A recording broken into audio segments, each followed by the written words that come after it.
Just how much is Elon worth?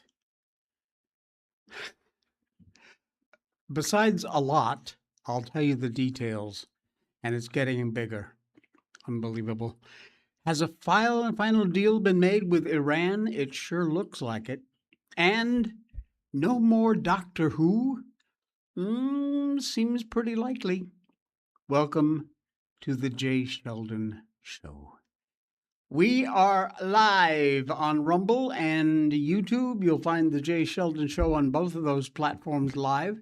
And you can also check out our audio podcast on Spotify, Apple iTunes, all the podcast platforms. We're there. Just look out for the Jay Sheldon Show, search, and you'll find us. You can subscribe. Just follow and subscribe on both channels here on Rumble and YouTube. It really does help the show. It's free. And honestly, it really helps the algorithm and let other people find us. So please do that. Give us a thumbs up, and away we go. All right, we got a lot going on, and we start with Elon Musk. Oh, man. SpaceX IPO numbers are massive, and this could finally make Elon Musk the world's first trillionaire. Trillionaire with a T. A lot of investors figured that those numbers would come down, but they didn't. Big time didn't. Yesterday, SpaceX finalized its IPO price at $135 a share ahead of today's NASDAQ debut. That company is going to sell more than 555 million shares and raise about $75 billion in what will be the largest IPO in history. It's like printing money. Saudi Aramco raised about $29 billion when they went public back in 2019, which was the benchmark. Well, SpaceX blew past that like a rocket, pun intended, by more than $45 billion. These numbers are just unbelievable. They're unfathomable. The company set the price before beginning its investor roadshow, and they never moved it. SpaceX reported $18.7 billion in revenue during 2025, up 33% from the previous year. More than half of that came from Starlink, which generated about $11 billion while serving more than 10 million subscribers worldwide. I was actually thinking of getting it, but here, when you translate it from USD to Malaysian ringgit, it's too expensive. Do something about that, would you, Elon? Anyway, half of that came from Starlink, generated about 11 billion, serving more than 10 million subscribers. The internet business from the satellite alone, that produced more than 4 billion in operating income. Insane. Companies spent about $20.7 billion on capital expenditures in 2025, a level comparable to Microsoft, Meta, Alphabet. And after reporting a profit in 2024, SpaceX posted a $4.9 billion loss as it poured money into launch infrastructure, satellites, and AI computing capacity. Jim Chanos, the investor known for predicting Enron's collapse, argues the company is dramatically overvalued. And good old Pocahontas, Senator Elizabeth Warren, has demanded additional scrutiny from regulators and questioned some of SpaceX projections. Elizabeth, shut up and sit down. In fact, you could do that about just about anything you have an opinion on, because no one cares. You're an idiot. Skeptics are pointing to the 4.8 billion loss, Musk's divided attention across multiple companies, and valuation multiples that leave almost no room for error. But investors buying the stock are actually betting on something else. SpaceX dominates commercial launches. It operates the world's largest satellite internet network, holds major NASA and Defense Department contracts, and now it is sitting right in the middle of a race to build the infrastructure that powers artificial intelligence, AI. And then there's the number from the prospectus that jumped out 3 weeks ago. Looks ridiculous now, but Anthropic, one of the largest AI companies in the world and a direct competitor to Musk's xAI, is paying SpaceX about $1.25 billion a month for computing capacity through 2029. Jeez, that works out to around $15 billion a year. That's not revenue from a customer. That is revenue from a competitor. Oh, yeah. Musk has structured this company so he remains very firmly in control through a dual-class share structure. He retains about 85% of the voting power, and the company disclosed in its filings at $135 a share, the SpaceX stake controlled by Mr. Musk would be worth more than $860 billion, and a slight increase in the company's share price in its first days of trading could turn Elon Musk, 54 years old, can you imagine, into the world's first trillionaire. It just doesn't stop.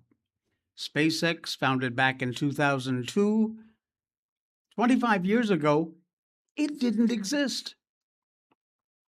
And today, they begin trading as one of the most valuable companies on the planet after completing the largest IPO ever recorded. This is insane. 3 weeks ago, the trillionaire, is Elon a trillionaire? That looked like a projection. Now, I'm afraid it looks like a validation. It's going to happen. Man will be, can you imagine, the world's first trillionaire. Take a look. Where is it? Here we go. This is from Forbes magazine, listing the world's richest people, and the top 5, number 1 spot, right there on your screen, Elon Musk, with a current net worth of $982.6 billion. That ain't so far away from a trillion, my friends. Wow. Look at that self-made score down there at the bottom. 8 out of 10. Philanthropic score, 1 out of 5. Elon, you might want to send a little money the way of this show. Help out, be a little philanthropic. You can use the PayPal link, which is down there in our description if you'd like. Not sure that you're watching, but just in case you are, it's the PayPal link down there. You can, just whatever small amount you might be able to eke out would be genuinely appreciated. $982.6 billion. Oh, life is good. Unbelievable. Insane. Good morning, Maryland. Thank you for the hearts. Appreciate that. Wherever you may be watching from across the planet, although 99.9% of our viewers are American, even though I, as everyone knows, I am based in Malaysia. And if Meta and Facebook don't want to recognize that, and the fact that I freely admit that, well, then screw you.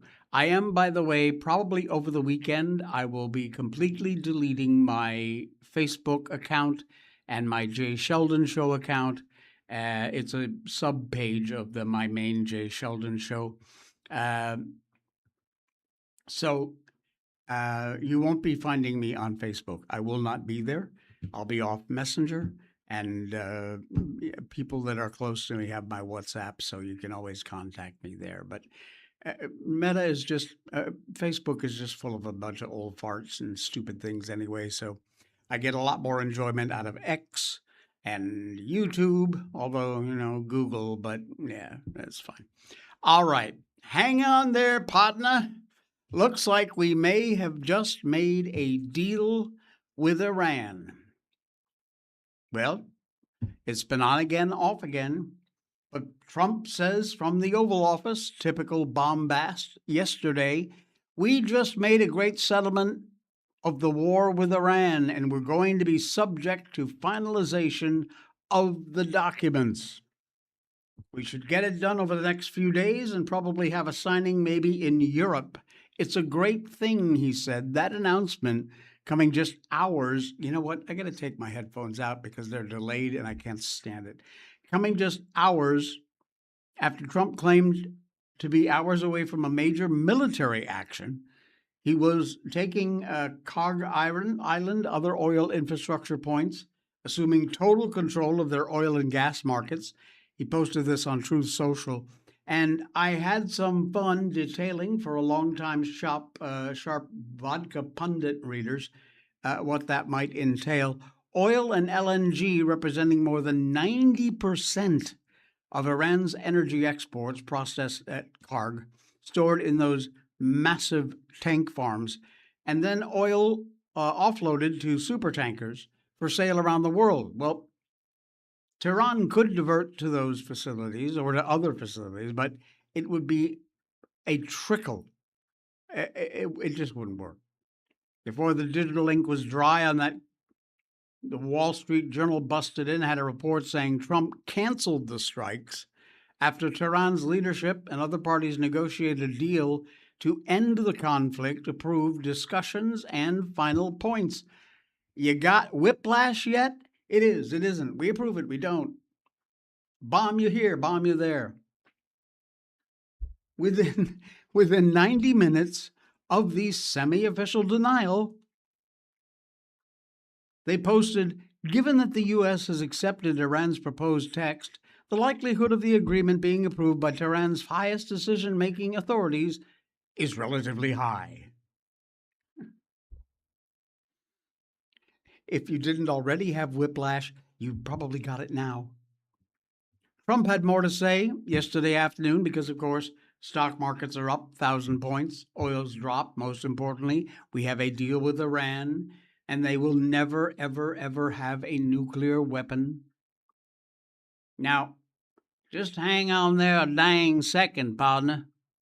The New York Post claimed an informed source told FNA Iran has not approved any draft agreement or initial memorandum with the U.S., which completely contradicts Trump's claim that Tehran agreed to a finalized text. Trump says Iran agreed to his deal. Tehran says Trump agreed to their deal, or that maybe there is no deal at all. I suppose that depends what cowering member of Iran's regime currently holds the iPhone and the social media accounts on it. I don't want to say this, you say this. I don't want to say this, you say this. No, don't put it out there. I don't want to put it, you put it out there. Can you see it? Trump says Iran agreed to the deal. It looks more and more that they nailed it over the weekend. I wrote in PJ Media, the war shattered Iranians' leadership structure, making an agreement next to impossible. There's been no denial and no confirmation of reports earlier this week that both or either Islamic Revolutionary Guard Corps commander Ahmad Vahidi and Ayatollah Mojtaba Khomeini were killed with Israeli airstrikes. I don't know what game either or both Tehran and the White House are playing right now. I would not trust the Islamic Republic to honor any agreement that it might or might not have reached with the administration. So, what comes next? Well, it will include a scotch the size of a flotation device. We will soon get either a worthless agreement, a seriously broken ceasefire, or more of Trump's waiting game against Tehran's crumbling economy. Top off your tank before tonight, folks, before the next big shrug emoji event takes place. Because things are changing fast. And you got to keep up. So at the moment, put some petrol, some gas in your car, and then cross your fingers. It's the best we can hope for. The Save America Act. Why does this continue to be a problem? Why? Can you explain it? Because I can't. Trump went beast mode after McConnell, who is so out of it most of the time when he's caught by the press. You see him standing there, just looking off in the distance like he's in some other planet. Why is this man still in office? Is there some way that the Congress can, medically or mentally challenge his ability to even think? He's just done, folks. How he keeps getting elected is beyond me, of course, but that's a story for another day. But there's got to be some way to, I don't know, what would it be called? Impeach a sitting member of Congress? I mean, he's just, you think Biden was a vegetable? McConnell is a turnip. Anyway, Murkowski, who's not far behind McConnell, blocking the Save America Act. Trump is holding forth from the Oval Office yesterday afternoon on a variety of hot-button topics. And yet one more clip shows the president taking on two Senate Republicans who have a confounding process on the Save America Act. Mitch McConnell and Lisa Murkowski. Nick Sorter, independent journalist, he caught the president's comments on an X post, going very hard after the two absolute rhinos blocking the Save America Act. Murkowski knows she's going to lose her seat with the Save America Act. She can't win it without rigging things. But take a look at what's going on here. Disagreed with him a lot because Mitch McConnell gave so much money to Democrats. He gave them money. I had to go get the wall money from the military. I just took it out of the military because that guy wouldn't do anything. He gave it. No, Mitch McConnell's a bad guy, and he's I thought he was lousy at his job. But when they give him the only thing they give him a lot of credit for judges. But I'm the one that got the judges. You know why? I won the election. If I didn't win the election, he wouldn't have had any judges. So. Yeah, I mean, So Mr. President, say it again? when will you send the supplemental to? They're going to send a supplemental, but you have him, you have Murkowski. I've done so much for Murkowski. You have the governor right here. Governor, have I done a lot for Alaska? Has there anybody done more for Alaska than me? You've been the best president for Alaska in our history, Mr. President. I've said that many times. And Murkowski's terrible to us, terrible to the country. Mr. President. And, you know, I almost feel guilty. I do more, probably done more for Alaska than any other state. Not because of her, because it's the right thing to do. She's just an impediment. But she's there. She probably will be in. Boom, boom, boom. Get him, Donnie. Unbelievable. Big part of that argument against the Save America Act is that people living in poor places, as well as people living in remote, rural areas, somehow can't get identification. Really. I grew up in Cornwall, Connecticut. It was a town when I lived there of about 1,200 people. That is a small town. That is rural America, about as rural America as you can get. And I had a small city, Torrington, Connecticut, which was about a 20-minute drive away from Cornwall. That was at the time maybe about 33,000 people. They had a motor vehicle office just north in Winston where you could go get your driver's license, go get your ID. You probably still can. Don't know, haven't been there 25 or over years. And I lived in absolute rural Hobunk, Northwest Connecticut. But that's their argument. We live in the modern world, folks. It is almost impossible without it. And Princess Murkowski has stated such a concern about Alaskan natives.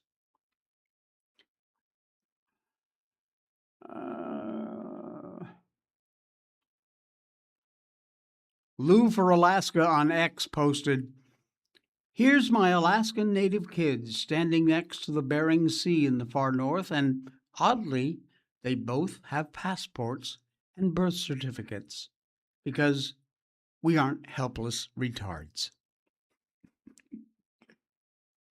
Guess what, folks? News alert, Murkowski. Rural people are capable of doing things. Now, here's the onion. McConnell's retiring, thank God for that. But Princess Lisa shows absolutely no signs of retiring, none. And her ability to win elections, do not underestimate this witch.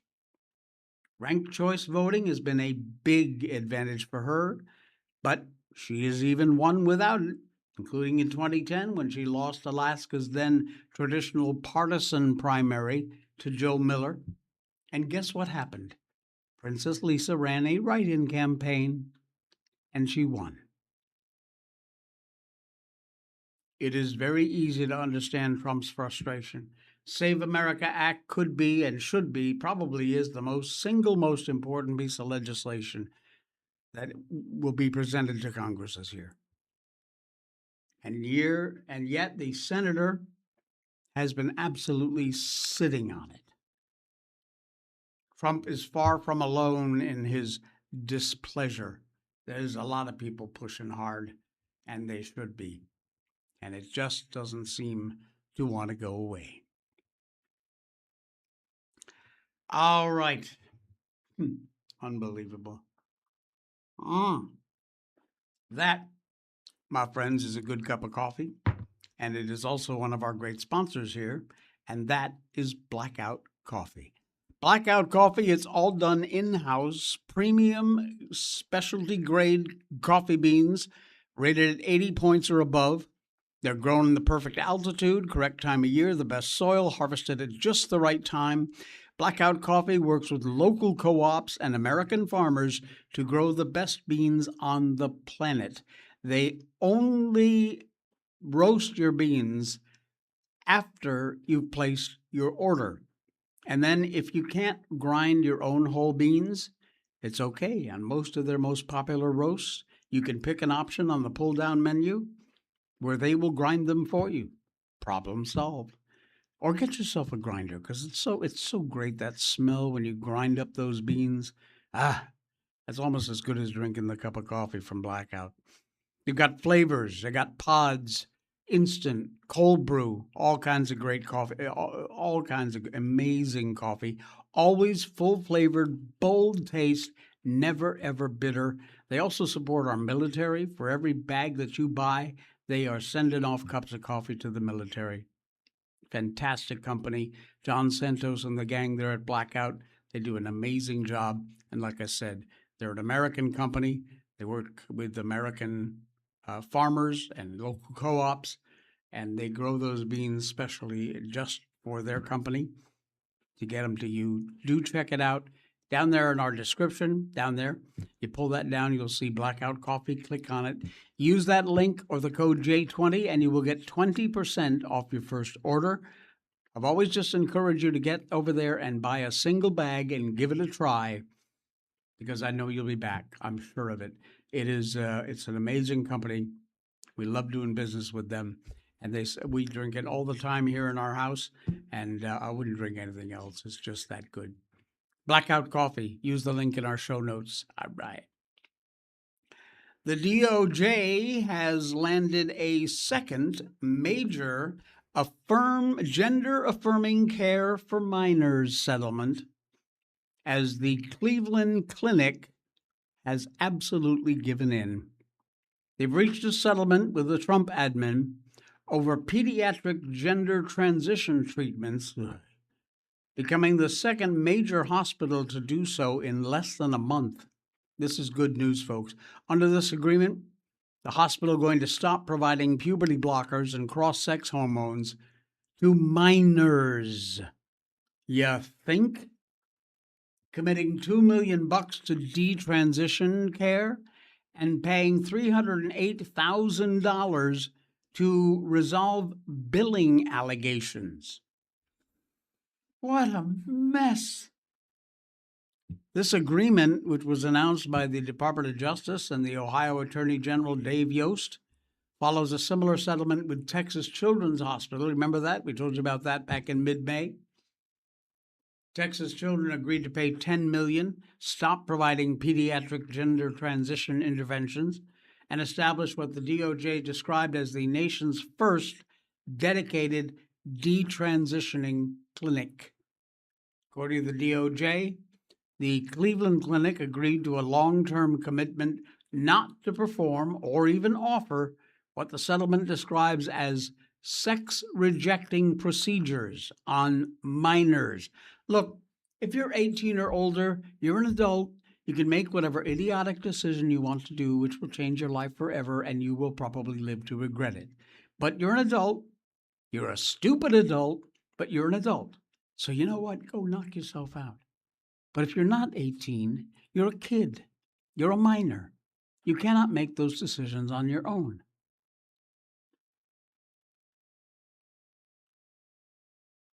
The Department of Justice, in their statement, said they are steadfastly committed to protecting America's children, just as the resolution with Texas Children's. Today's resolution with Cleveland Clinic furthers that commitment and puts providers on notice that this department will vigorously enforce federal law where our children are put at risk. Good on you, DOJ. Keep it up. Keep doing it.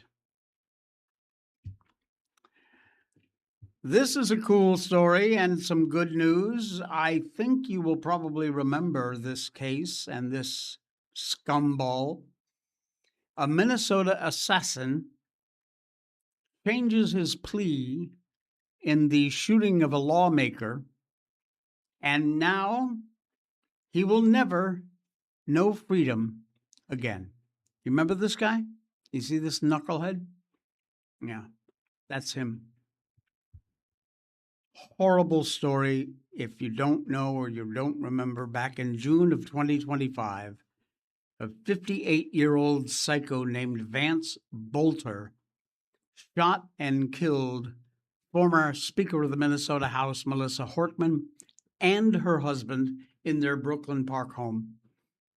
Followed the savagery and went on to shoot and injure State Senator John Hoffman and his wife, Yvette.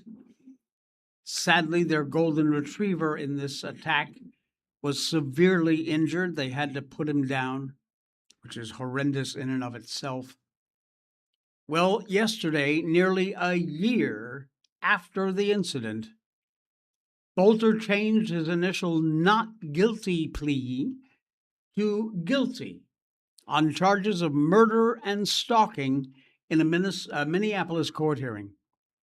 He, by doing that, avoids the death penalty, but the judge in the case, John R. Thunheim, we love this guy. Take a look at this. Accepted the prosecution's recommendation of 2 consecutive life terms plus 40 years behind bars, and he will get a formal sentencing this summer. 2 consecutive life sentences plus 40. Authorities said Bolter disguised himself as a law enforcement officer, wore a hyper-realistic silicone face mask, tactical vest, body armor.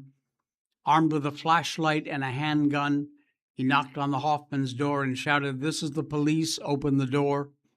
He shot the senator and his wife multiple times before driving to the homes of 2 other state officials who were not home, then proceeded to the Hortman's residence. Horrific. Absolutely horrific. Bolter wrote a letter to the FBI that was written after the shootings, but before he was captured. It was a 43-hour manhunt because he was exclusively targeting Democrats. Some initially claimed he was a right-wing extremist, but his letter is just mostly absolute gibberish garbage. Bolter claimed he needed to kill Klobuchar so Walz could run for the U.S. Senate. Walz wasn't running for the Senate. He opted against it earlier in the year and was mulling running for a 3rd term as governor at the time.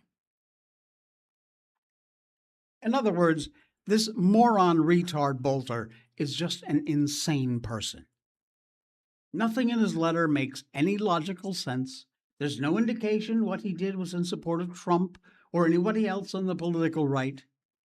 Instead, he seems to have been infatuated with Tim Walz. Created a justification to kill in service to him. How nice.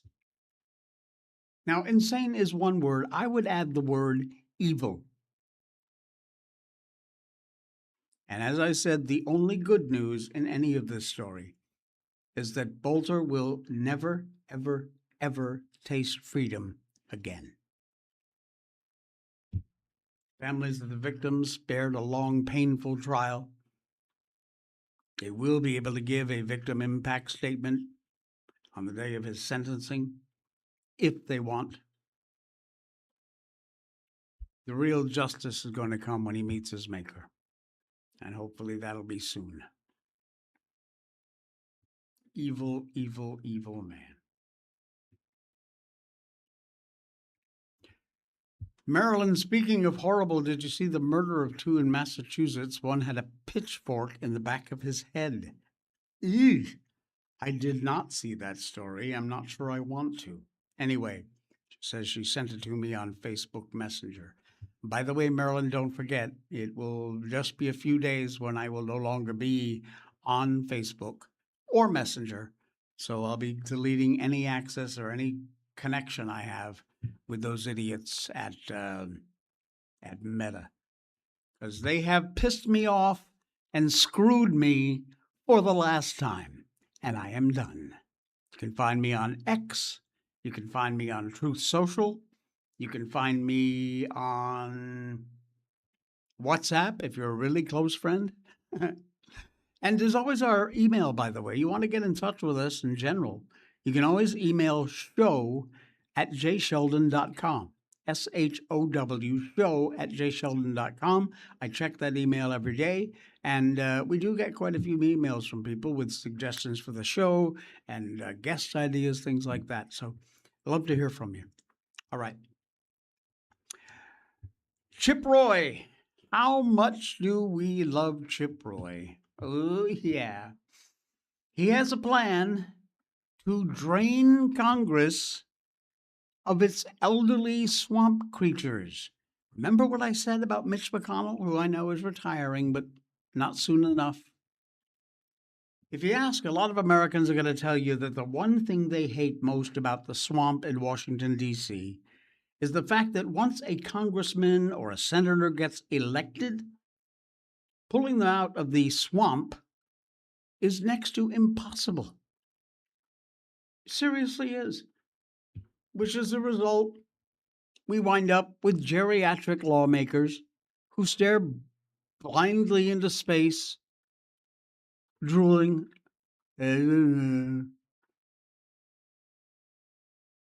wheeled about in wheelchairs. Do you suppose this is what our founding fathers actually imagined? It is not. And apparently, a House member may have the answer to this dilemma. In the absence of full term limits, Chip Roy posts on X, requiring a constitutional amendment, we can change our rules by majority, limiting leadership, committee chairmanships, pay, and other benefits. And Chip Roy says we should. Chip Roy has introduced a bill that would end both pay and power for House and Senate members who've reached 12 years of service in their respective legislative bodies. Brilliant. And I think probably a perfect amount of time. You get elected, you go to Congress, you serve your 12 years as either a congressman or a representative, and then you're done. Thank you for your service. Have a nice day. We primary a couple of other possibilities. One of them gets elected, and they become the new congressman or senator. None of these Mitch McConnell senators who wind up just sitting there drooling, staring into space from another, their brain has completely gone. 12 years and you're out. Perfect. The text of this proposal reads in part, a member of Congress, including a delegate or resident commissioner to Congress, who has served 12 years or more cumulative years in the House of Representatives or in the Senate, as the case may be, may not, on and after that date the member reaches 12 years of service in the member's respective House of Congress, be eligible for any covered benefit described in subsection B. Basically, once you hit the 12-year threshold, you're out. They'd be disqualified from serving in any House or Senate leadership roles, as the chair or ranking member of any standing or select committee. Here's Chip Roy in a press release. For too long, Washington has rewarded longevity with greater power, higher pay, and deeper entrenchment. If members of Congress want to serve past 12 years, absent a constitutional amendment limiting them, they should do so without taxpayer-funded salaries and without monopolizing committee chairs and leadership positions.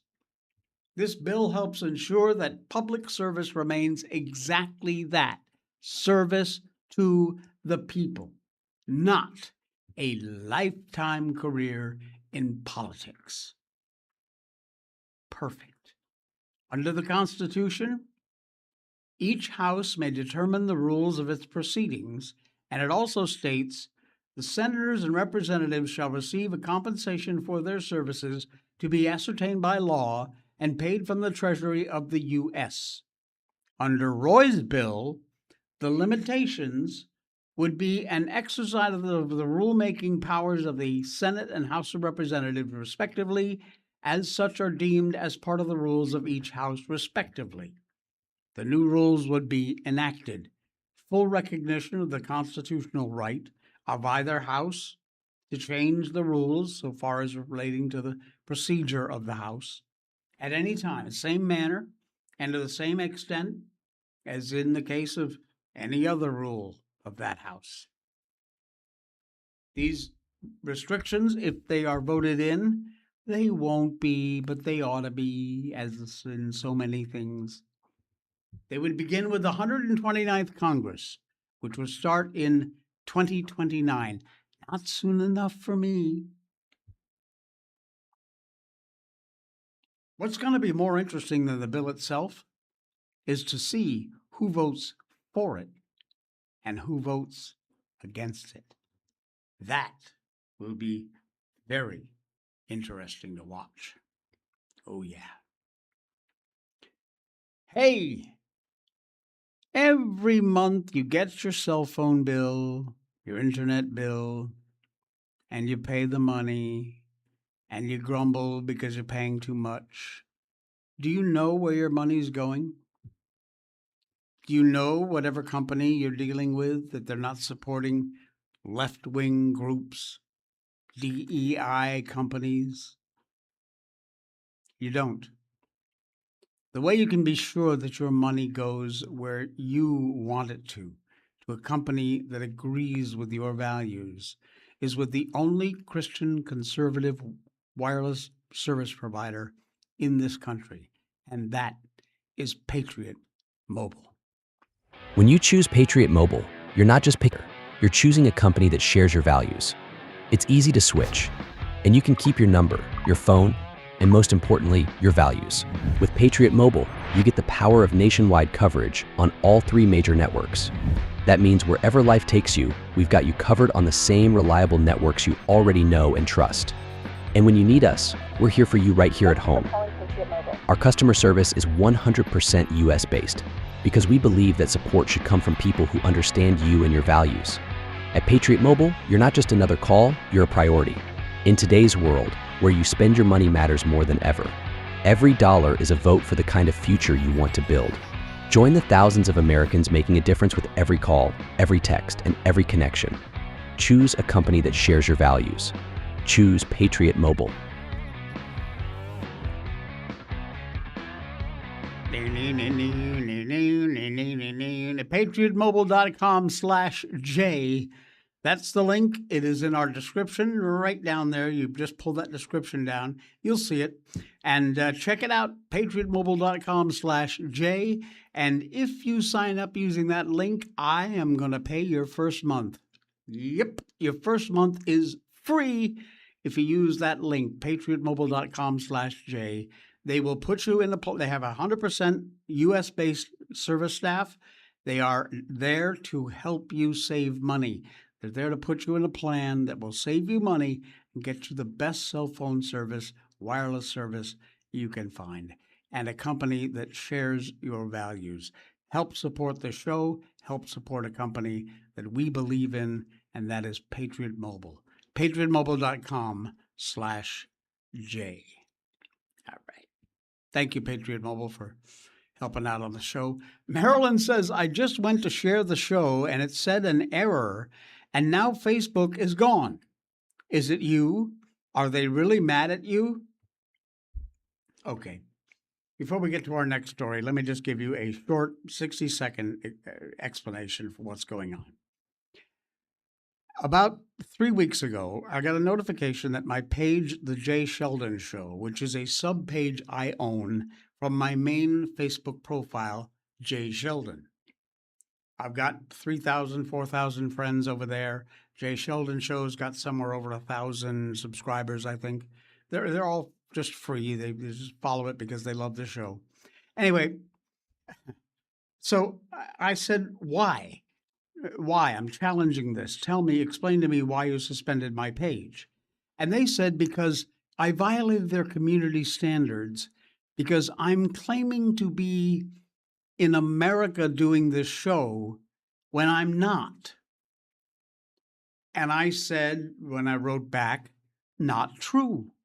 I am in Malaysia, and I often mention that fact on my show. In fact, my opening segment shows a big fireball running from Malaysia, boom, boom, boom, across the world and landing in the U.S. Couldn't be any more obvious than that, could it? Plus the fact that I freely admit I'm not in the U.S. I'm a former U.S. resident. I am a patriot through and through. I love this country. But I happen to have moved to Malaysia almost 25 years ago for the love of my life. I would do it again in a minute. I love this country too. It's a fantastic place, great culture, amazing food. But I'm still an American in my heart and on my passport. And I make that very, very clear on this show, like I'm doing right now. And they said, basically, bugger off. We don't give a crap. You violated our community standards. Now, I believe this whole thing came, frankly, because one of my family members who, for various political reasons, absolutely hates me. It's just silly and stupid, but she's just, like that. And so she's been blocked, sadly, on my Facebook and other platforms. But off she goes, and she's entitled to her opinion, so that's fine. But I truly, in my heart of hearts, have to think, because I was going for years with this show. Nobody ever said anything. Nobody ever commented. but I think she probably filed a complaint, and so Facebook suddenly just suspends the page. So that's why now I have several other pages that I run with my company that I work for here in Malaysia, and so I am the main administrator. If I delete my main page, which I will be doing, I will be deleting all of those other business pages, which I can't do. So I'm handing off the administrative roles to other people in the company. So when my Facebook disappears, they will still have control of those pages. So once I've completed that, which is almost done, then it's bye-bye Meta, screw you, and I'd use rougher language if I didn't use that kind of language normally on this show. So F you, Facebook. I cannot wait to get off your stupid platform. All right. That was a little longer than a minute, but I wanted to fully explain what was going on with the morons, retards at Facebook. The Essex Files, Faith Under Fire. Listen to this. America's churches are turning into armed fortresses.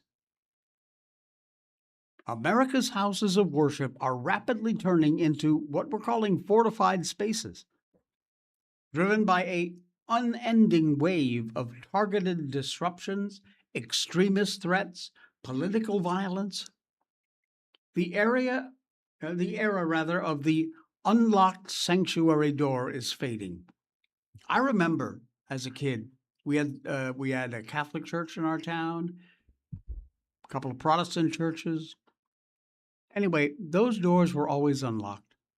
You could go in, even if a church were empty, sit in a pew, have a few moments with God, talk, relax.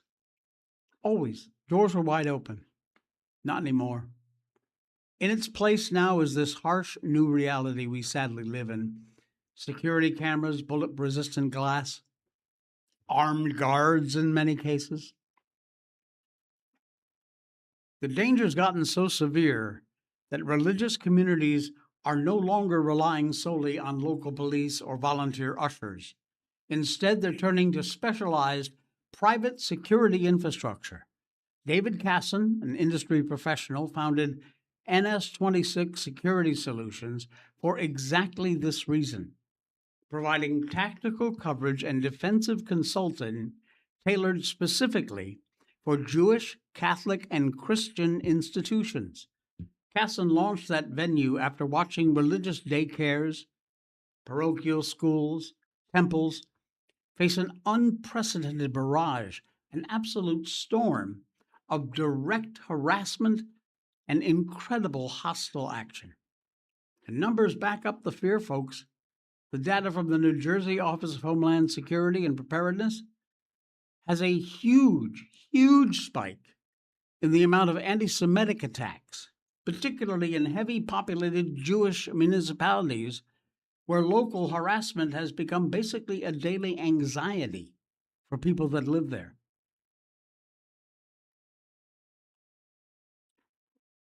Not just threats on paper, by the way. It's an active, potential lethal violence. West Bloomfield, Michigan. Terrifying incident unfolded when an assailant named Ayman Mohammed Ghazali rammed a truck through the front entrance of the Temple Israel, sparking a fire.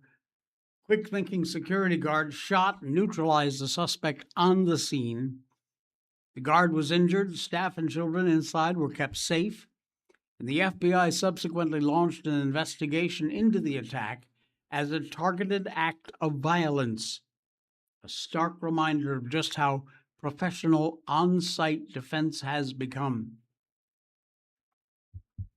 Meanwhile, federal prosecutors recently thwarted a massive terror plot when they charged an Iraqi national that were planning attacks across the country.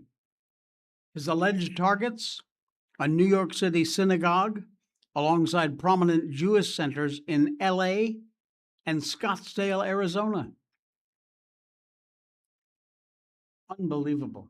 Take a look at this report. Federal trial of a Pakistani man. Prosecutors accuse him of plotting to assassinate American political leaders, including President Trump. He says Iran was behind it all. Alexis McAdams is outside the Brooklyn Federal Courthouse in New York City. Alexis. Hi, Harris. Yeah, an interesting case that really not a lot of viewers knew about when it happened in 2024 because President Trump was out on the campaign trail and there was so much going on and so many other threats. But that's when police say a Asif merchant came here from Pakistan because he says Iranian leadership told him to, said hunt down President Trump, hire a couple of guys that can take him out at a political rally. So take a look here on your screen. This is who we're talking about. He's sitting there inside of that Brooklyn Federal Courthouse right now as those closing arguments are underway. 47 years old. He's facing federal terrorism charges and could spend the rest of his life behind bars. Merchant testified, Harris, in his own federal trial, and he explained this, making this drawing again that he said Iranian leaders gave him back in 2024. Really doesn't look like there's much to it. It looks like, like a kid drew it or something, but that's the sketch of a rally site. Merchant was arrested just one day before Trump was shot in Butler, Pennsylvania, and later told the feds that he believed Iran was behind that attack because it was so similar to the plan that they gave him. Kind of get up in an elevated place, go to a rally, and create all this chaos so the gunman can get away. Merchant says Iran wants revenge for the killing of their top military leader, Qasem Soleimani. And threats continue as the U.S. just bombed Iran and took out its Ayatollah. So we're expecting even more threats here, possibly on the homeland, according to the feds. Back out here live in Brooklyn, prosecutors say the evidence, Harris, is pretty damning in this case. They say he actually paid two FBI agents thousands of dollars in cash, telling them to take out President Trump because he thought they were hitmen, and then also a lot of other things, including writing the entire thing down on a hotel napkin. So, oh yeah, time to lock this lunatic retard up for the rest of his life. And it's not just synagogues, folks. Christian Catholic churches increasingly being attacked and targeted by left-wing political agitators, extremist networks, who are all looking at the church as a proxy for political grievances. Come on. Be a place of prayer, redeeming values, place of solitude, place to reflect. St. Paul, Minnesota, a mob of aggressive anti-ICE demonstrators interrupted that Sunday morning service at the city's church, remember, with that idiot retard Don Lemon, who still, I think, needs to be in jail. At the federal level, DHS expanding its resources, offering specialized toolkits, grant programs, risk assessment checklists, to help ministries defend against active shooters, cyber threats, and physical breaches. What do? Religious leaders now are caught in this heartbreaking balancing act. You want to be there to minister to your flock, and yet there are people out there who want to harm you, who want to burn your church or synagogue down. Something's got to be done. What? I wish I had an answer. I don't. But we are at a point, folks, where it's crazy. Karen, hello there. This is crazy. I'm sorry this happened for you. She's referring back to my Facebook meta rant. It's all right. I actually cannot wait to get off that platform. I'm through with it. I'm done. And it's fine. It will be a happy day when I can finally hit that delete button. All right. I am not a fan of Doctor Who. I have never been a fan of Doctor Who, but I know there are thousands, if not millions of people who are huge fans of Doctor Who. Well, this story's probably going to make you a little sad. You're going to get the saddies because Disney Plus has canceled the Doctor Who special as producers and showrunners are leaving the show. Disney Plus and the BBC have finally put Doctor Who up for tender as showrunner Russell T Davies steps back. The future of Doctor Who in question right now. Lead actor Nikuti Gatwa announced his premature departure from the show after its 15th season. The show had been suffering from declining ratings after its move to Disney Plus, no surprise there, which left fans kind of unsure as to whether or not it would be picked up for any more episodes. Well, after the 15th season, the showrunner, Russell T. Davies, confirmed that he would be sticking around to write a Christmas special, which is a tradition, while the BBC and Disney worked out what the show's future was going to look like. Well, the BBC has now confirmed that Davies and his production company, Bad Wolf, are stepping back from Doctor Who for good. And the planned Christmas special, canceled. Wow. Previous announcement that Disney is not renewing their agreement with the BBC to fund the show and distribute it overseas. Davies, the showrunner, posted in a statement on Instagram, explained the decision, confirmed no script had been previously written for the planned Christmas special, despite claims that one had already been drafted.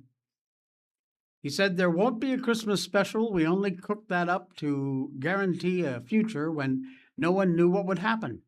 But now we know. There's no need for it. You'll have to wait a bit longer for a new Doctor Who." Wow. He also confirmed no actor was ever approached to play the next Doctor Who, despite suggestions that Billy Piper would be taking over the role.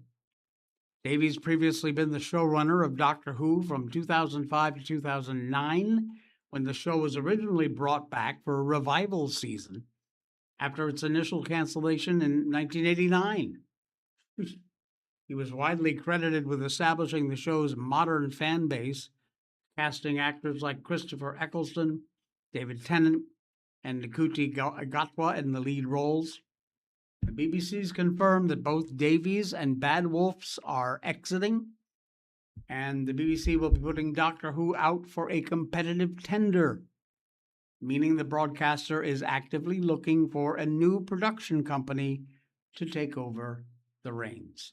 So for now, it looks like we can all wave bye-bye to Doctor Who. Can't say I'll miss it because I didn't watch the show, wasn't a fan, but being aware of what's going on out there as best I can, I know there are a lot of people who are going to be pretty upset that Doctor Who will be no more. Goodbye, Doctor Who. We're done.